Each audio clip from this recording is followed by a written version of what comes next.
So today I made some sweet potato fries. I made them from scratch. And since so many of you liked my cookie dance, I'm going to show you the sweet potato dance. The sweet potato fry dance is like this. You get the hips moving, you get them swaying, and then you look back. You look back and make sure the booty is moving. Ooh, ooh. And it's just like that. You check to make sure it's moving. Ooh, ooh. And you dip those sweet potato fries in your barbecue sauce, and you go, ooh, ooh. Look back. Ooh, ooh. Booty's moving. Look back. Ooh, ooh. Ooh, ooh.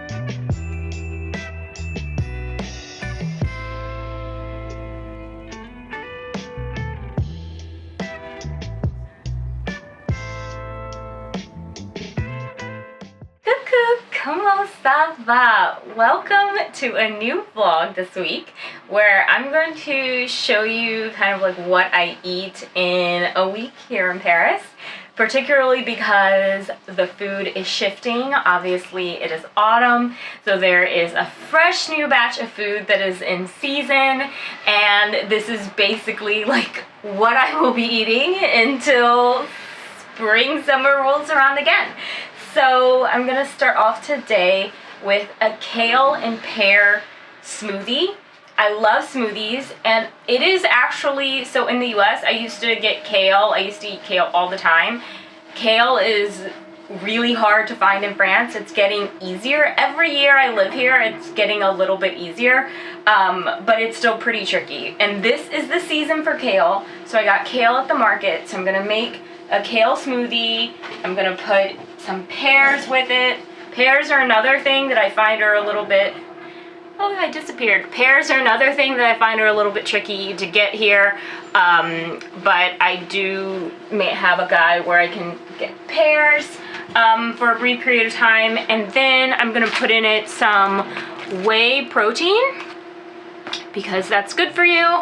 And for the liquid, I will either do orange juice, because I do have fresh orange juice, or maybe I will do oat milk, just kind of depending on what I feel like today. So let's do this.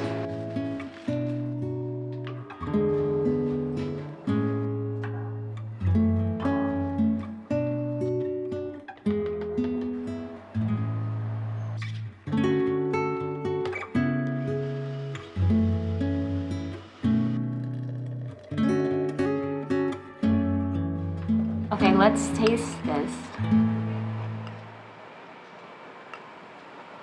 So, to finish it off, I ended up putting in a dash of cinnamon, a dash of turmeric, just a dash, dash of cinnamon, dash of turmeric, because we all know that's good for our health, and then a dash of orange juice, and then a little bit more almond milk because I didn't put in enough. And it's good. You can't taste the turmeric at all.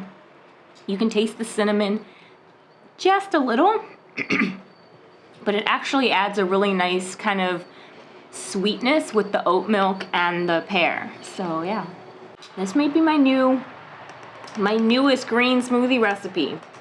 My old ones were with kale and spinach, but this might be different.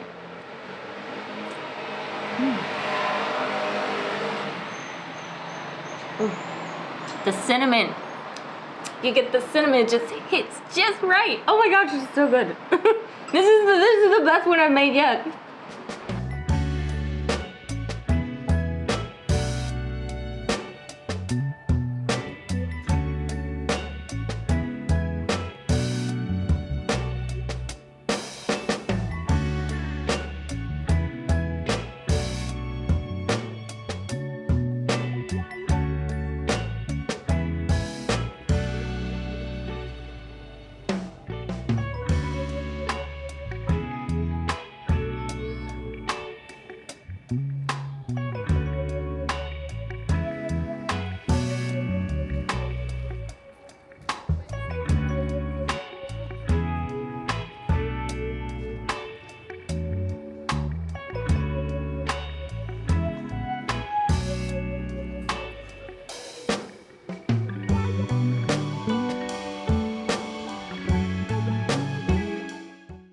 in true French fashion, I have been home all day, waiting for a package to arrive, and it has not arrived.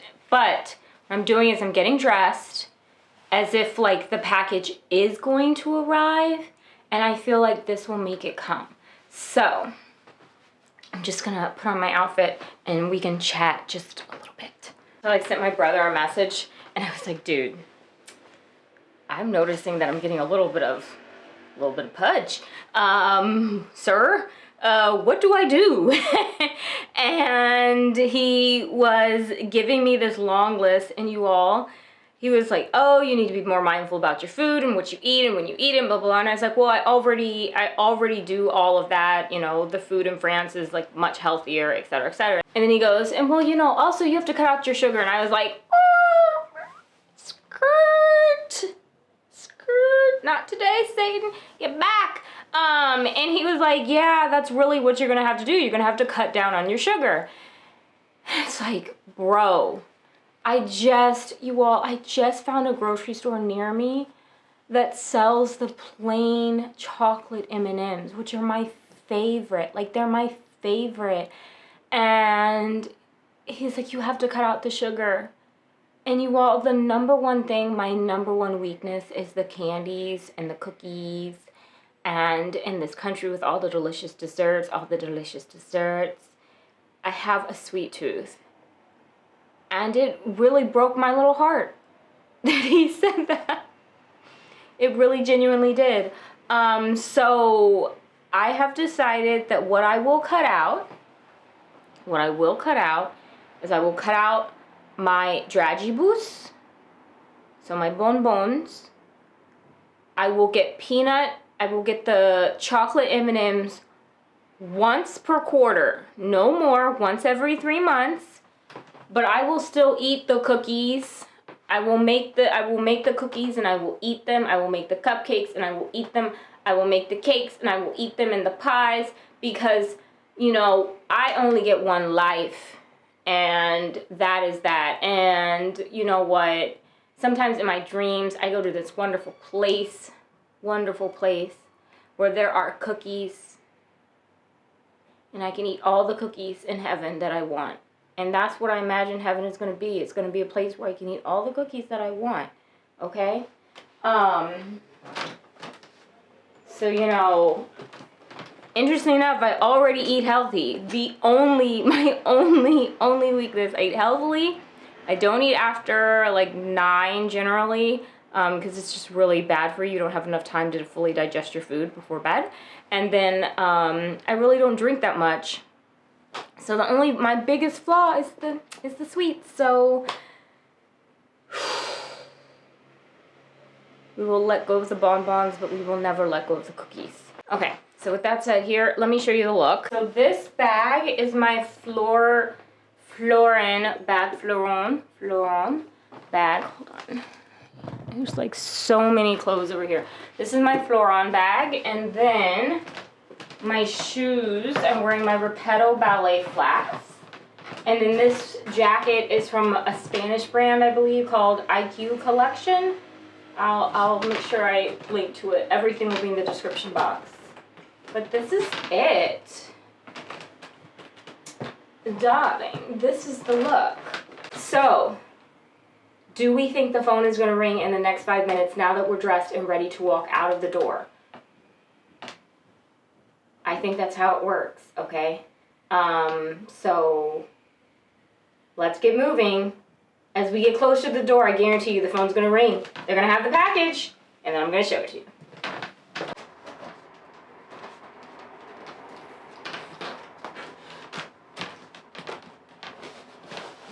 Do I have skills or what?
I'm having my afternoon tea. I like to have an afternoon tea almost every day. Sometimes I skip an afternoon tea and I do one in the evening.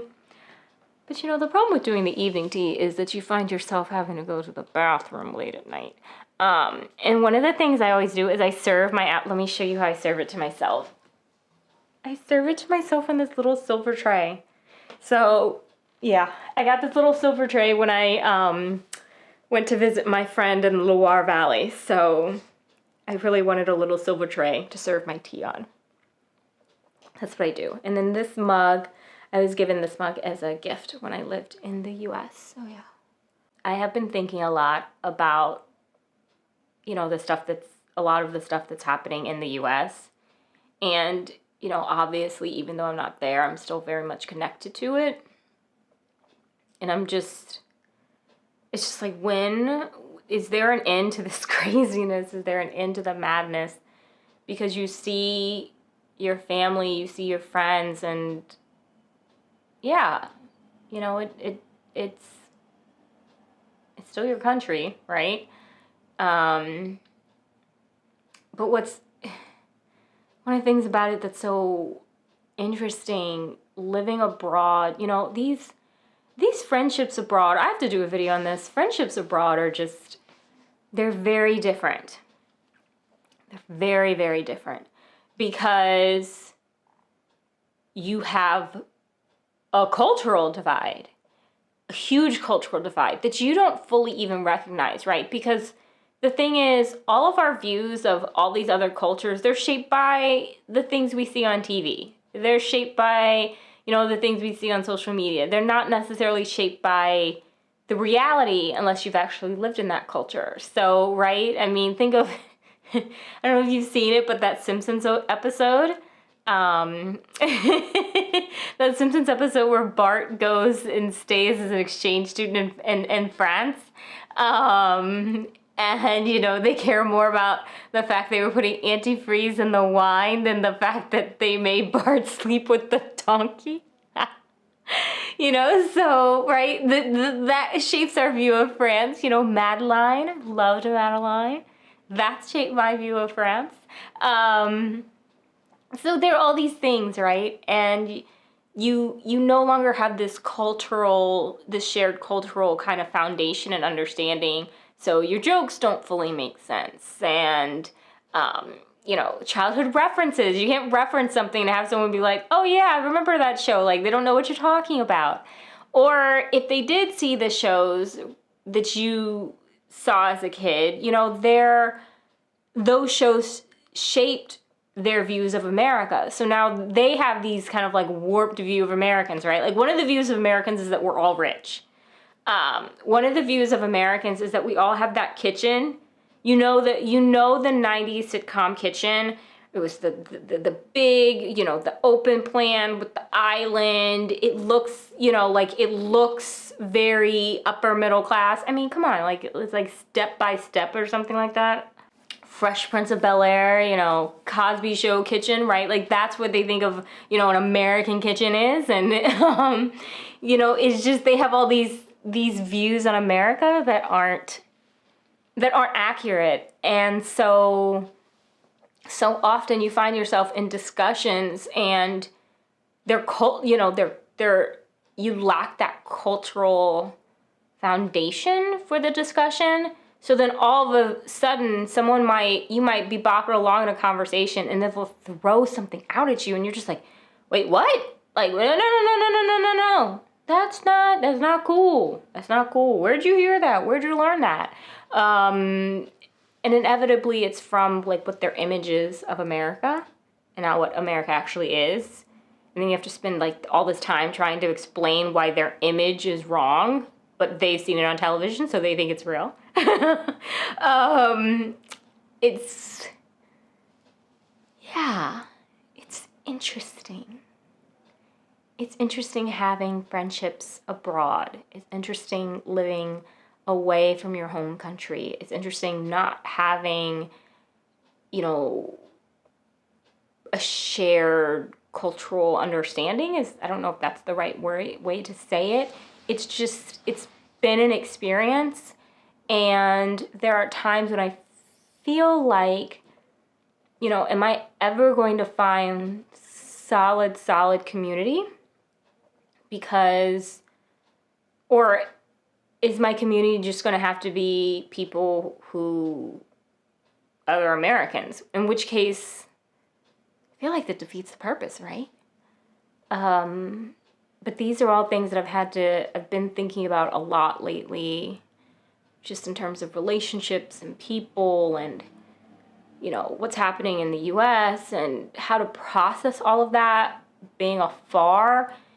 You have to find, it's like you got to search out people you can process it with who are also from the US, because you can't process it with people who just don't have that same cultural foundation. And it's interesting. It's been tricky. It's tiring at times. And what's particularly tiring is that I have, you know, a few friends who have had to leave or about to leave, right? If they don't find work and they don't find more stability here. And it's sad because it looks literally like, I had to be frank, most of my female friends who are here and they're doing it, they're married to a French man.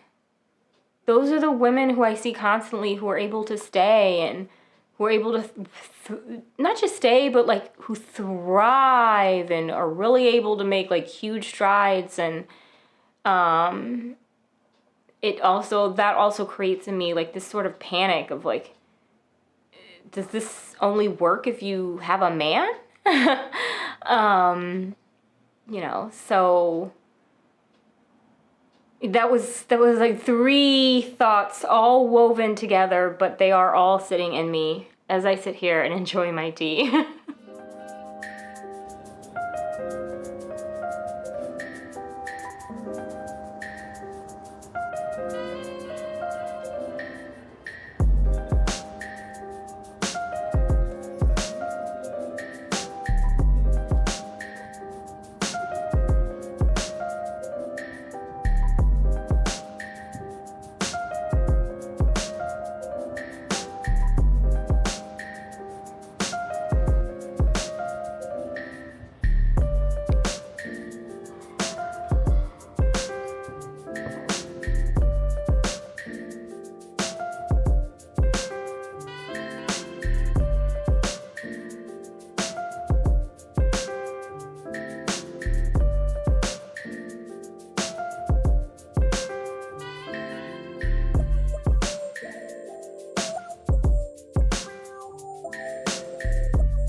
Hello, my darlings. So today we are making corn risotto, and I'm doing it in my slow cooker because I have so many things that I have to do.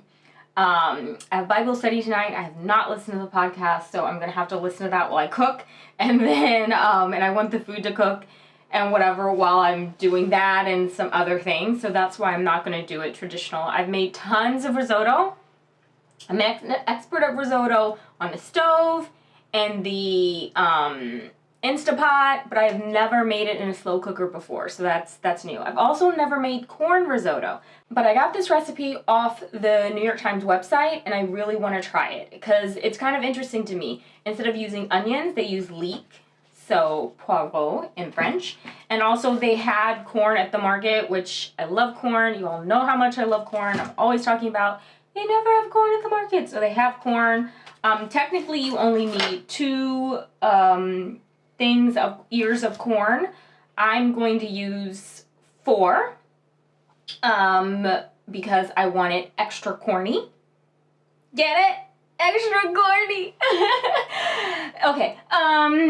And the recipe, in my opinion, the recipe calls for too much liquid, so I'm going to tone back on the liquid a bit for the recipe because I'd rather add more liquid later, like move it to the stove and add more liquid, then continue with kind of what this is.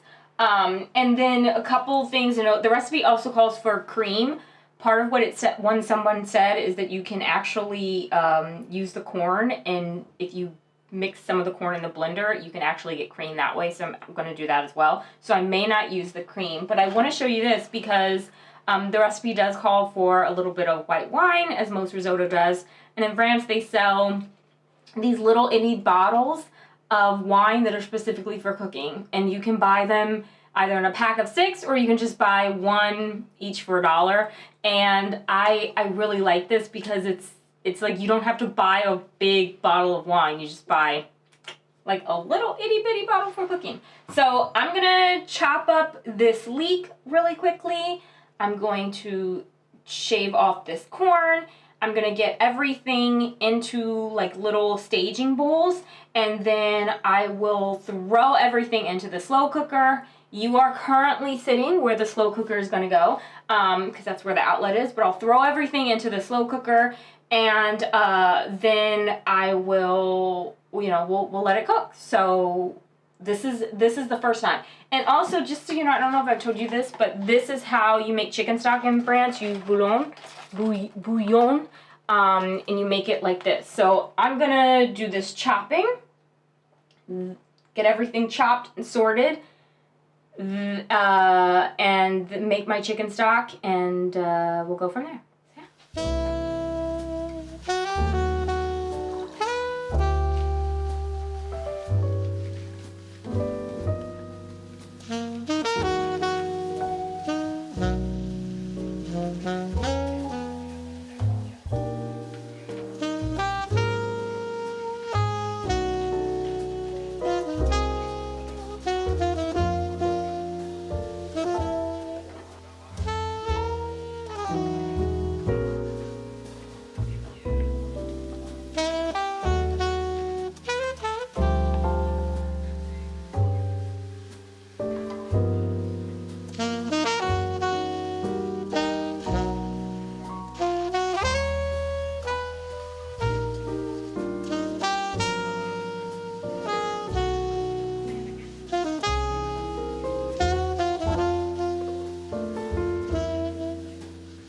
Put everything in the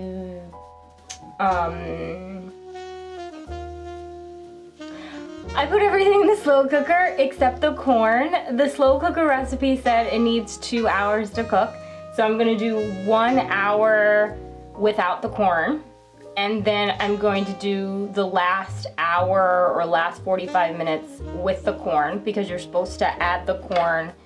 Normally you would add the corn after half the stock had been added. So that's why I'm gonna do it for the last 30 to 45 minutes. So as a little appetizer, I'm going to slice my last bit of baguette. I'm gonna put a little bit of, I'm gonna toast each piece. I'm gonna put a little bit of chèvre on it. Let the chèvre melt just a tiny bit, and then I'm gonna put pears on it, like slices of pears, and then drizzle over it a little bit of honey, and that will be my appetizer for the meal. So if you're like, oh, this is sounding good, yeah, girl, yeah, this sounds good, honey, this is gonna be good.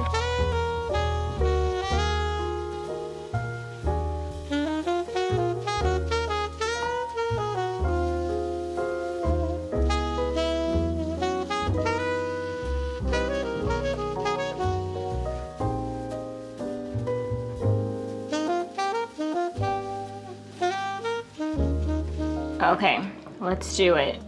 It's warmed.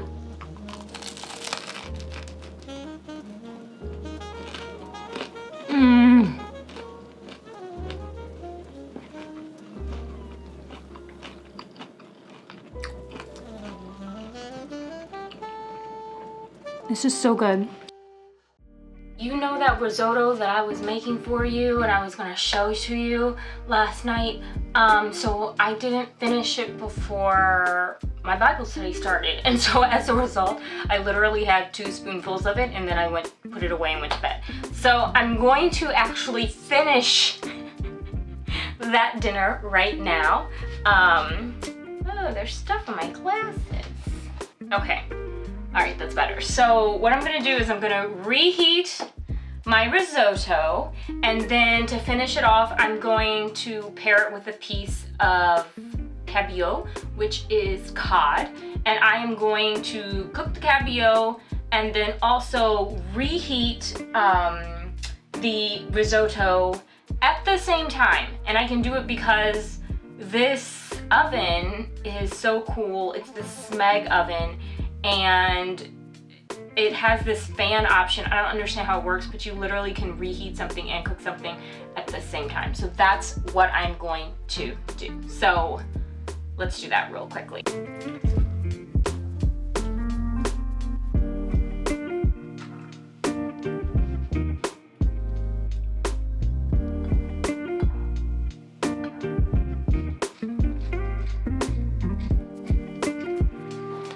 I forgot to get bread before the bakery closed, and the good bakery will not be open tomorrow. So that means I have to get my bread from the bakery that I don't like that much. So frustrating.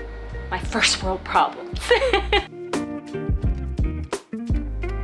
I grated some Parmesan cheese on top of the risotto, of course. So let's do that. And then I also squeezed a little bit of lemon, as you saw, over the cod.